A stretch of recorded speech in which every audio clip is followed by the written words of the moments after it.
I'm Allison Lozen. I'm showing under the Slinger Cafe. So today, before the fair officially opens, we're moving in all of our livestock.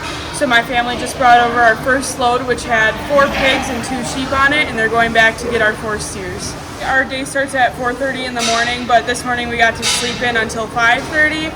We get the animals up, the steers out of the pasture, get them washed off, get the lambs fed, the pigs fed. We run our lambs when they get fat, so we've been taking my brothers on a run every day.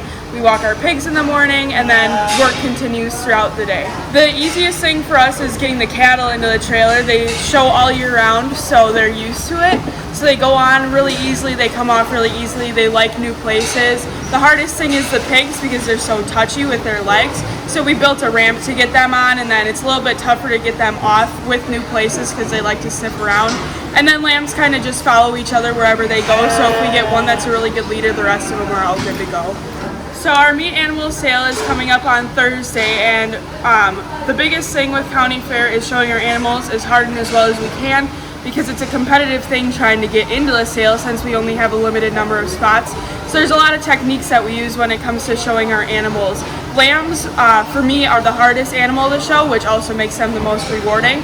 They're the most physical animals for us to show, so it takes a lot of leg training both on us and training on our lambs to get them to work their muscles the way that we need them to while they're in the ring.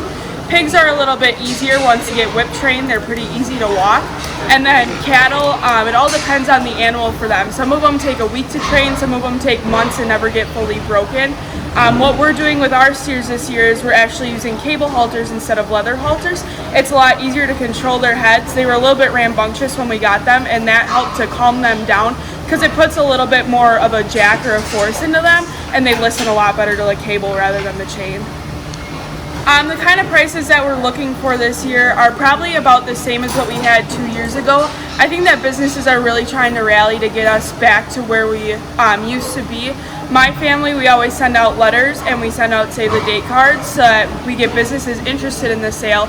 And a lot of the businesses that we have sent letters to in the past that have sent their regrets that they weren't going to come to the sale are now sending representatives this year. So hopefully the community is getting back right to where it needs to be, and we're going to have a pretty decent sale for all of us kids this year. Make sure to come on out and see us this year at the Washington County Fair.